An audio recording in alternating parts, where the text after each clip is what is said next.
Welcome again to the high entropy zone. Last weekend was the April Stafford Classic Bike Show that I attend every year in April and October with the Marini Riders Club, and hopefully there will be a little bit of footage of us getting the bikes up onto the balcony.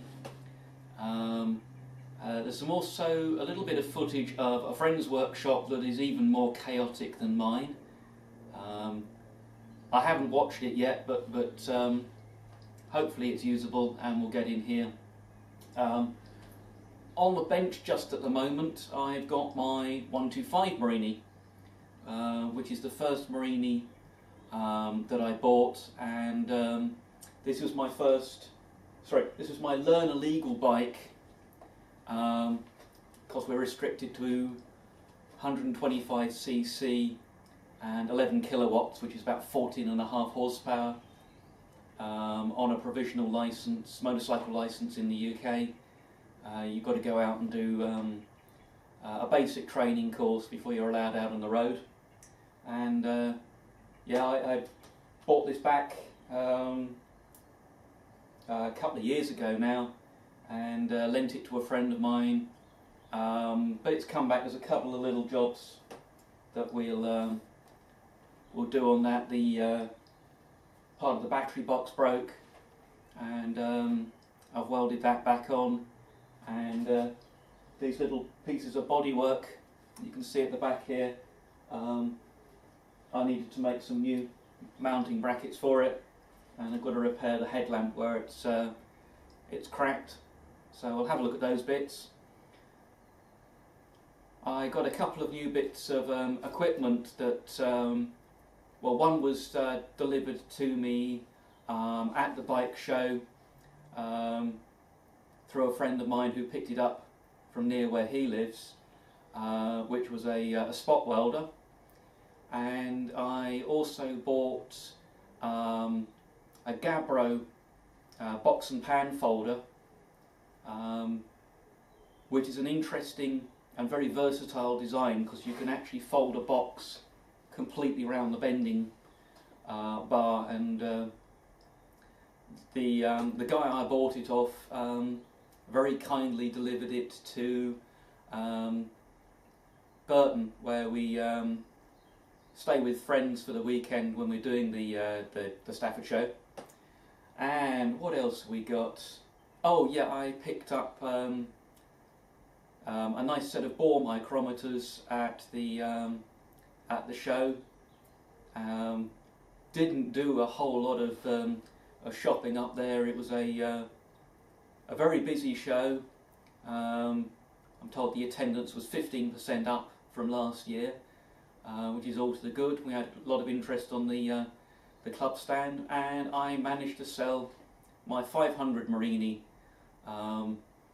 Sadly, I didn't get cash on the day and hand the bike over. It's had to come back home, but the money is in the bank, and I've just got to get it sorted so the guy can come and collect it.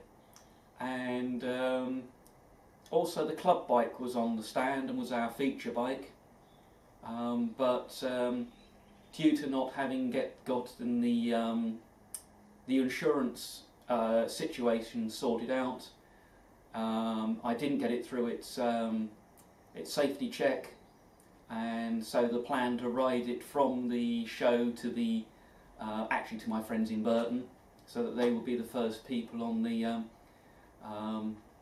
celebration ride, didn't happen. So it's come back to my workshop, and hopefully the insurance situation will be remedied early next week, and I can ride it for its safety check and then start passing it around the various members.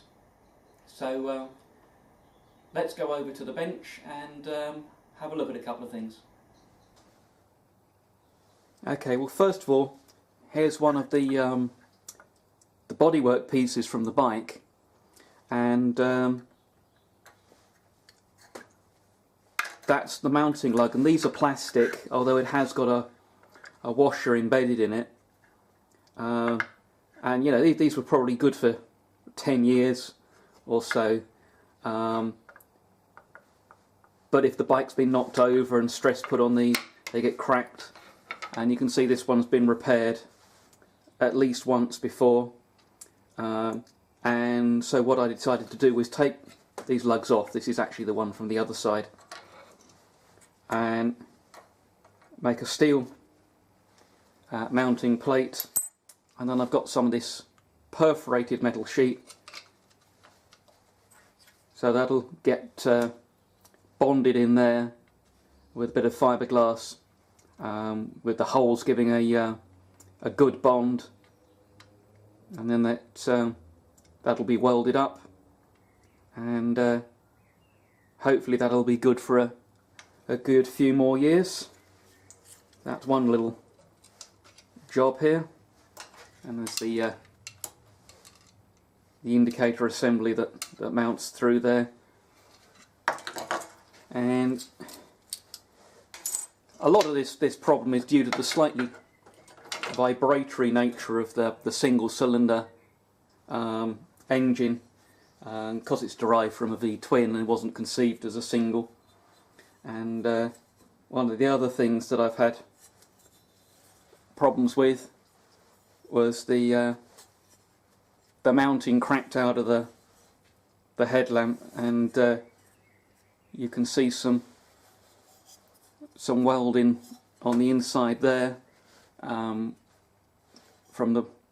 when I owned the bike before that I did a repair, and yeah, this had actually completely broken out, and I've kind of stitched it back together, and it'll get dressed up a little bit more and painted. It doesn't really show with the bracket on the bike, and what I'm going to do is I'm going to put a rubber grommet into the mounting ear, and the indicators actually bolt through, but just to give the whole thing a little bit of a resilient mount to make it less likely to crack again. I did look for another headlamp when I was at the show, but these are quite a shallow setup, and most of what the show was the deep teardrop shaped ones for British bikes. And on the stand that was mostly selling parts for Myford lathes, and indeed was in fact selling Myford lathes, they had several at the show, I found myself a micromag bore gauge set, and what's interesting is it says Swiss tool Zurich, made in England. So inside we have the chart showing all the ranges. It's a 10 to 20 millimeter set, and you've got the 10 to 20 millimeter heads, and you use each head in combination with a tapered piece, which gives you your range to each one. So there are 10 of those from 0 to 9. So there's the micrometer head itself, and one division 0.001 millimeters. So it's a really beautiful, smooth feeling head, and in order to reach down inside a bore, you've got different extension pieces, or you can use it obviously as a short gauge, and then there's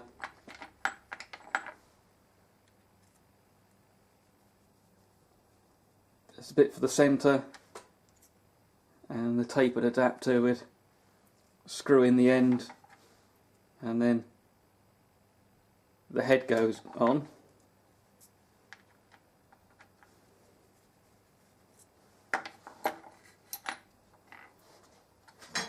And these heads, I've got the anvils that are pushed out by the tapered piece, and they're 3-point contact, so that they you don't have to worry about centering them.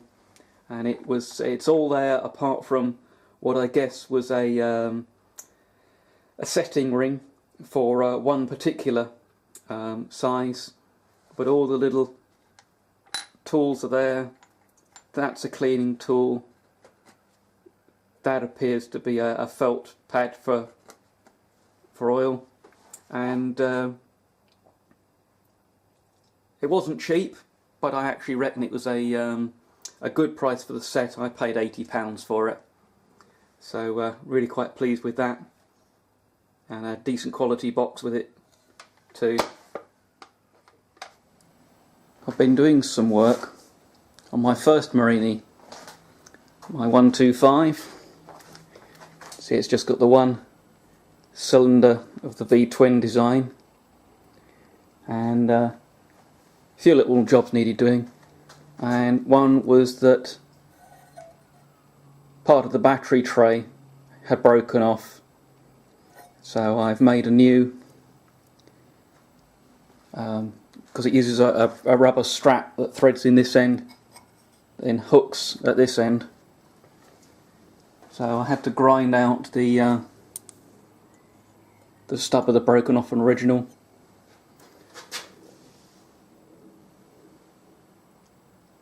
Cut and file up